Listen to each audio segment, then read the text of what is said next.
So arriving in Buchenwald, How long did it take you to get there? as I told, that was on January 26th. We arrived in Buchenwald. So how many On days? we left on the 20th, I think. And during the way we were stopping, we were going through Czechia, that is part of Czechoslovakia. So the people there, really, they were understanding, and they gave me a lot of foods. As said, on one station, in a bigger station, I went to the headmaster there and asked him for food. He took out a little bit of money, gave it there to somebody. He should bring him their food. The guy, and I was waiting there. The guy came back and gave him fresh baked bagels or what, and he gave it to me. And in the meantime, the SS came and he grabbed it away. And on one station, we were parked on, and next to us was a train. We were going, the inmates, and next on the line there was a train with soldiers.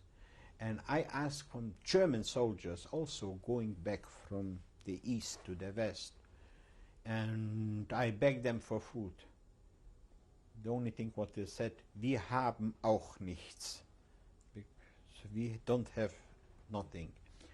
But from the civil people down, and when I jumped down from the train, I got from the Czechs really a lot of food. And on one place we weren't even the train stopped. It wasn't a train station, so I didn't went down because it was in a field, but there was a factory I've seen, and and some really high officers went into the factory. It was a factory most probably working for the German army or whatever, and I screamed down that they should give us water and bread. Water and bread, that's what I know. And I spoke a little bit Slovakian or whatever, chleba and voda, that I know, and everybody understood what I mean or what to say. I tell you, we were standing there for half an hour, and after half an hour the workers came out and they brought us water and bread, really huge amount. They throw up the water, that means the bread, and everybody put down a little bit the water what they supplied us. So they really meant it. But the 26th of January we arrived in Buchenwald. At night they took us to the sauna, they took us away all the clothing, and they gave us very poor clothing, even worse than in Auschwitz what I got. Only a shirt and a pants, but a pants, but that's all, nothing. Not even a suit or whatever, something to put on the shirt or whatever. Freezing night, they took us to a barrack. They gave us food that time at night. The next day in the morning, they said we should go to the appell. Appell means you have to stay outside, and so we started off, I figure, in Gleiwitz on the train with approximately, I would say, 40 trains with each one had 100 inmates. So approximately, I would say, between 3,500 to 4,000 people. We arrived there in Auschwitz, maybe 400 alive people. All the rest were lying there. We were sitting on that people there during the transportation. And so whatever we arrived, they took us in Buchenwald, they took us in a barrack, and this next day we went to the appeal. During the appeal, some people fall dead, so it came a decision the same day that our barrack doesn't have to go outside to appeal. That we can, when the appel is, we can stay inside, and they will conduct the counting inside, everybody lying down on his bed. So it was a good thing that we don't have to stay outside, and we got our food. So we weren't declared as really sick to go in hospital, but not good enough to go to work or to go to, because immediately when we left Gleiwitz, we were already the weak people. So they decided that we didn't went to work, and we didn't have to go even to Appell. We got the food, we stayed inside in the barrack. During the day we can go out, we could go out if it wasn't snowing, if it was a little bit sunshine or whatever. But also it didn't took us long. That was by middle of February. I was so weak and again so sick that I had to go in hospital. And I was there in the hospital. The hospital in Buchenwald was much better than the hospital in Auschwitz, because it was a stone building. It was because Buchenwald was built in the early 30s, or immediately when Hitler came to power, immediately set up this Buchenwald as a concentration camp. But that time it wasn't meant that type of concentration camp for Auschwitz. So that time there was better. The beds looked more than a hospital bed, not like a concentration camp bed. And my teeth I couldn't bite with my teeth. I got the teeth infected all over. So they took me to a dentist. And the dentistry in Buchenwald, to tell you, it was very modern equipment.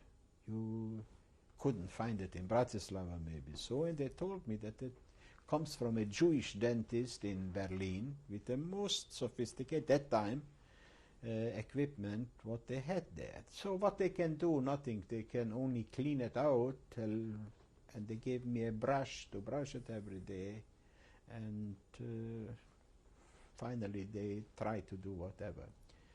And the doctors were also much more civilized than over in Buchenwald.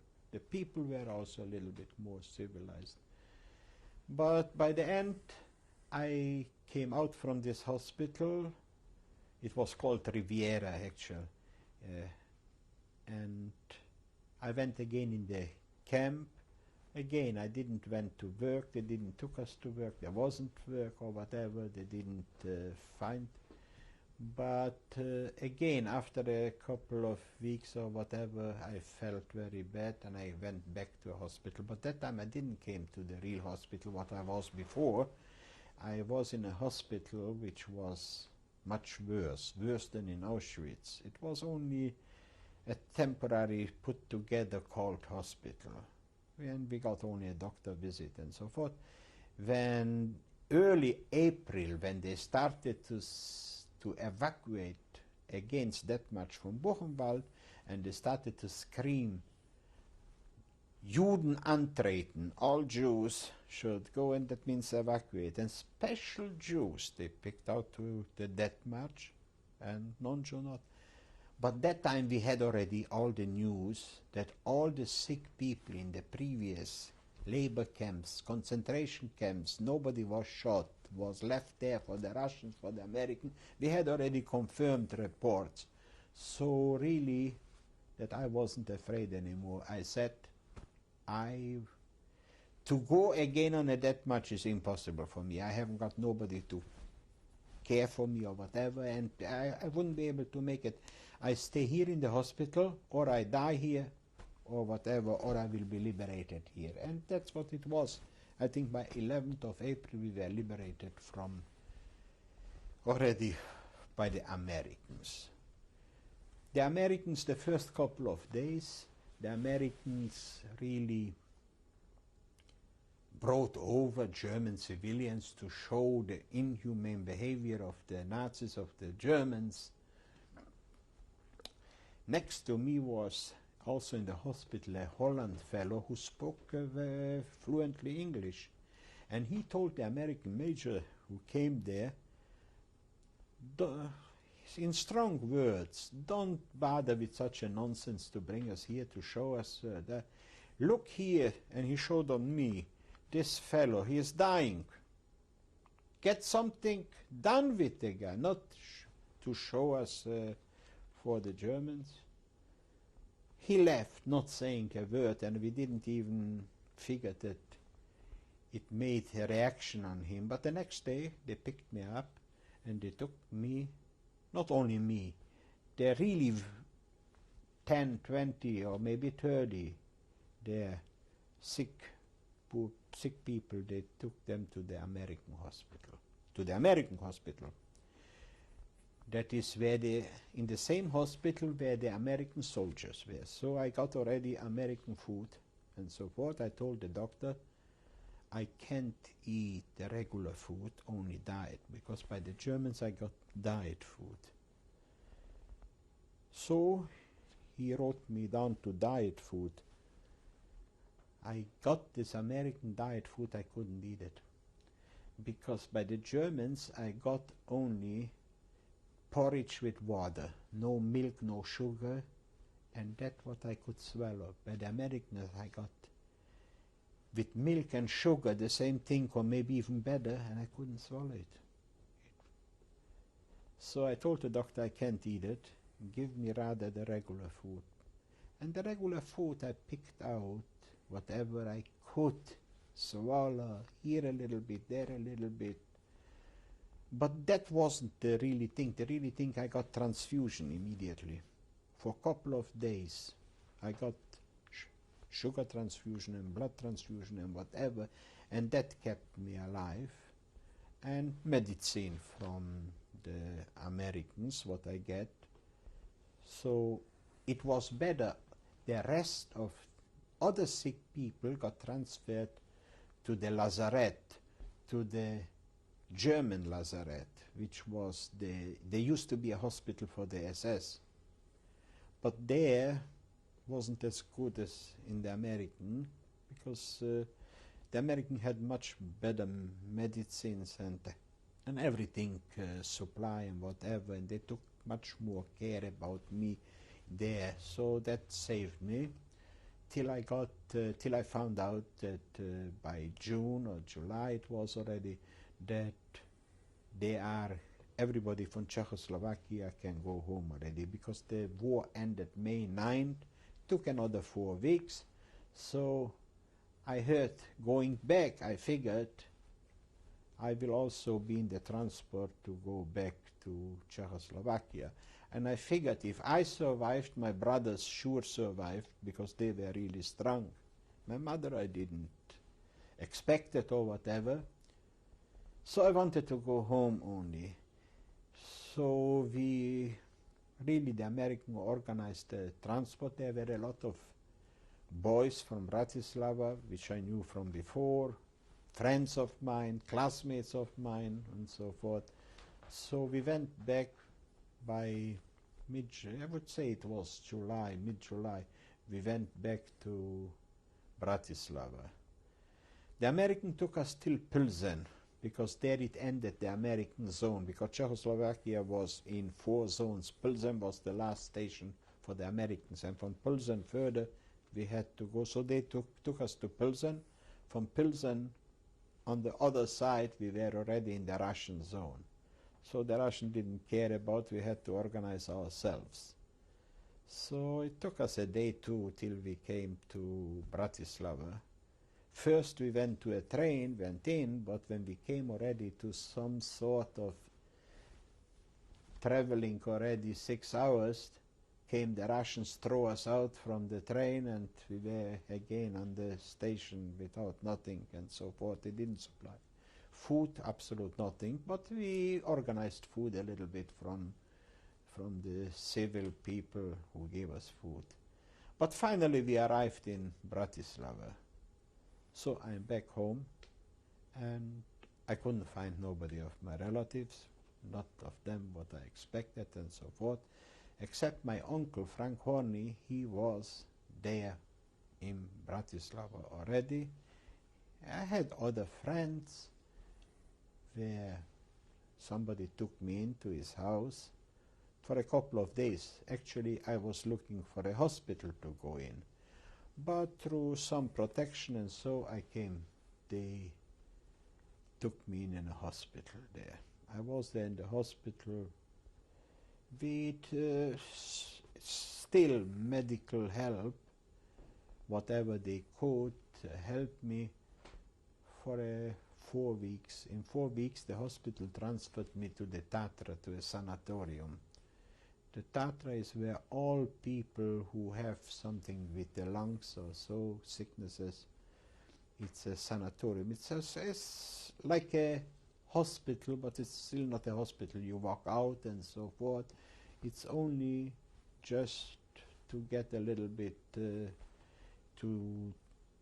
get strength a little bit. I was there for 4 weeks. That was already end of the summer. I spent in the sanatorium. I remember that was on Rosh Hashanah. I was there in the sanatorium, and 2 hours from the sanatorium were some Jewish boys who rented there a villa, and they were doing there. They had a minyan, a shofar, and so forth. The first day was on a Saturday, so I figured on Saturday there is no shofar blowing. I don't have to go there. The second day we went there, walked there 2 hours, and walked back 2 hours, but we made it very, very good, and we davened there, we had shofar. You see, we didn't, in the sanatorium we were approximately, to say, 12 or 13 Jewish boys. There were only 2 religious boys, me and another one from Pressburg, Bratislava. His name was Lieber. And I organized every Friday night a little party. So the 9, 10 non-religious wouldn't attend the party, or because the party started with Kabbalah Shabbat, davening, and after Kiddush with a little bit to eat, but I supplied the food. So if they came already for the food, so they came already to make a minyan every Friday night, but not on other days or whatever. I had filmed the time already. When I came back, I got film. Matter of fact, I have that film. I had that film in the bunker where we were hiding. In the hiding place, we had a chumash, a siddur, film, and after the war, came home. But the fact that we were living there as Goyim, that film and these Jewish books were hidden on top. After I came home, I went there to this house, and I found that film, the chumash, everything on the same place and the hiding place. So that's the film what I had. I got only 1 pair of film from the joint, little pair of film. Every survivor got something, religious supplies from them. So just to answer your question, if I made film every day, even in hiding place we laid film, and even after the war I laid film and so forth. Then that was Rosh Hashanah. By Sukkot I went in the sanatorium. From the sanatorium, the joint, the American joint, they had also a home for people, survivors who need a little rest, also there in the Tatras. And so I went from the sanatorium, I went there, but for not very long, because they closed down. They opened for the whole summer, and that was, I think, before Sukkot or after Sukkot already, they closed down the whole thing, so everybody had to leave. I went to my uncle to Košice, and there I was staying for another couple of weeks, and then really by, I would say, October, November, I went back to Bratislava fully recuperated, and I asked back for my father's business. I hired a lawyer,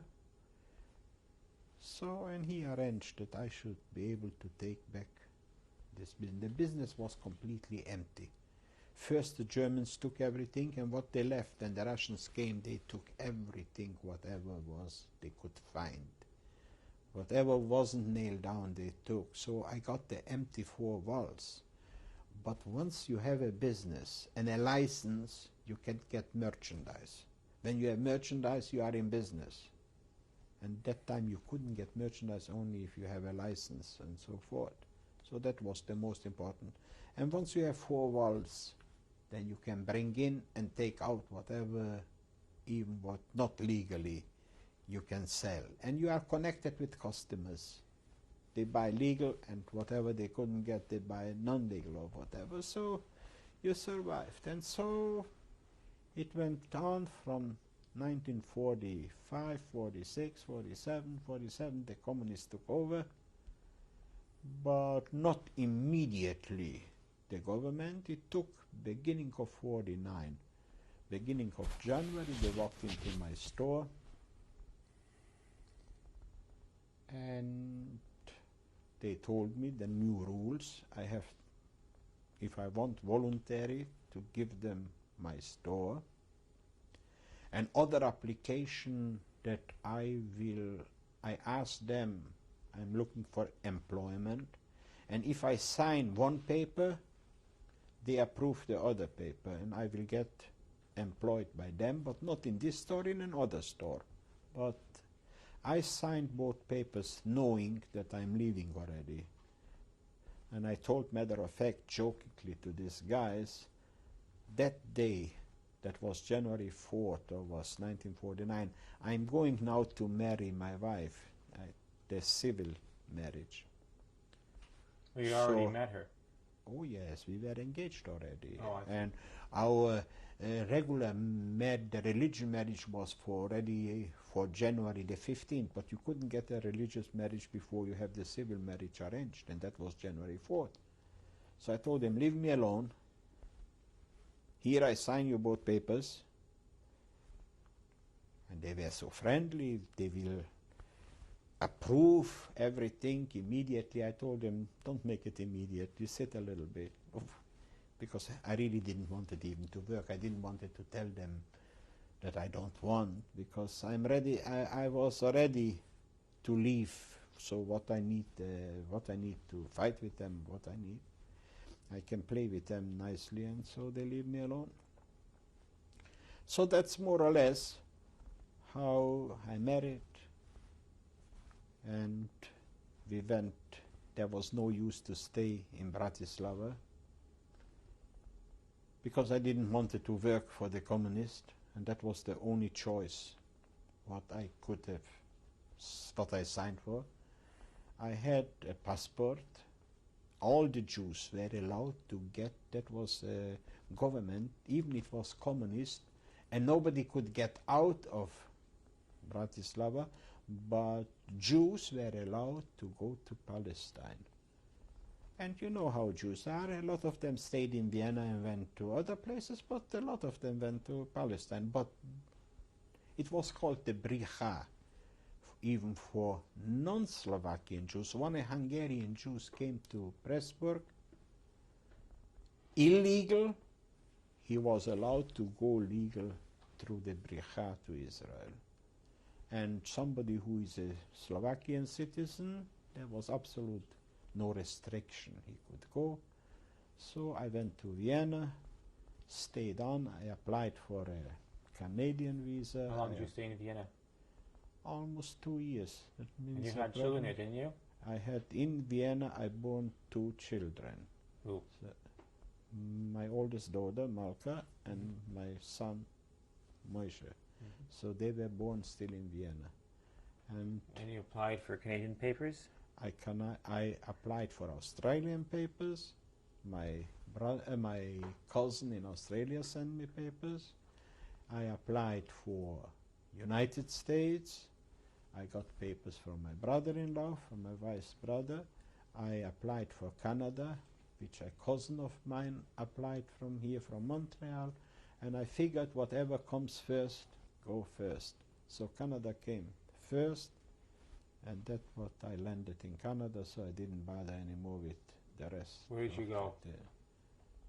What? I went to Canada. Montreal. So we arrived with the boat, with the Anna Salene, with the boat on August 14th, 1951.